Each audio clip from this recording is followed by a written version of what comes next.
ସୂର୍ଯ୍ୟ କିରଣରୁ ଆମକୁ କେଉଁ ଭିଟାମିନ୍ ମିଳିଥାଏ?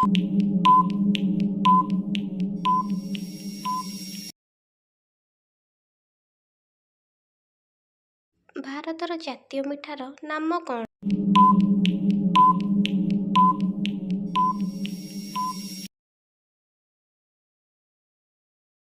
କେଉଁ ଜୀବ ଆଖିରୁ ସବୁବେଳେ ଲୁହ ଝରିଥାଏ?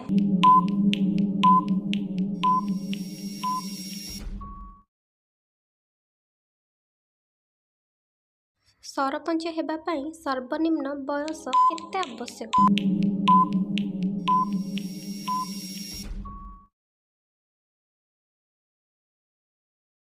ପୃଥିବୀର ସର୍ବାଧିକ ବୃଷ୍ଟି ହେଉଥିବା ସ୍ଥାନ କେଉଁଠି?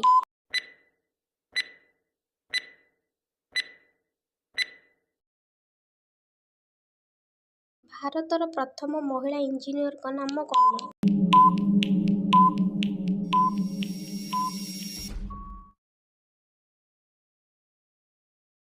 ଓଡ଼ିଶା ଓ କେରଳ ଉପକୂଳରେ ମିଳୁଥିବା ବାଲୁକାରୁ କ'ଣ ସଂଗ୍ରହ କରାଯାଏ?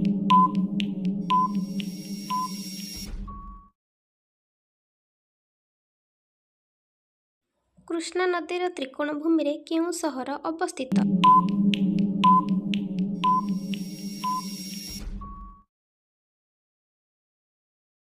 ଉତ୍ତରପ୍ରଦେଶର କେଉଁ ସ୍ଥାନରେ ଆଣବିକ କେନ୍ଦ୍ର ସ୍ଥାପିତ ହୋଇଛି?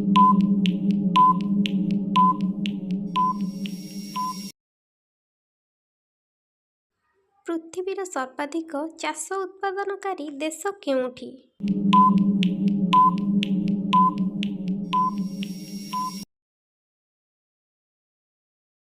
(1996) ଜନଗଣନା ଅନୁଯାୟୀ ପୃଥିବୀର ଲୋକସଂଖ୍ୟା କେତେ?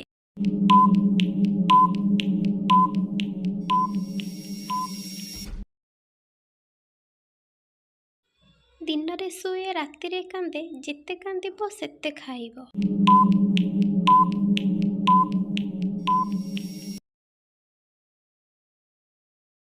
ତୁ ଯେତେ ହଲଉଛୁ ହଲା ମୁଁ ତଳେ ନ ପଡ଼ିଲେ ଗଲା।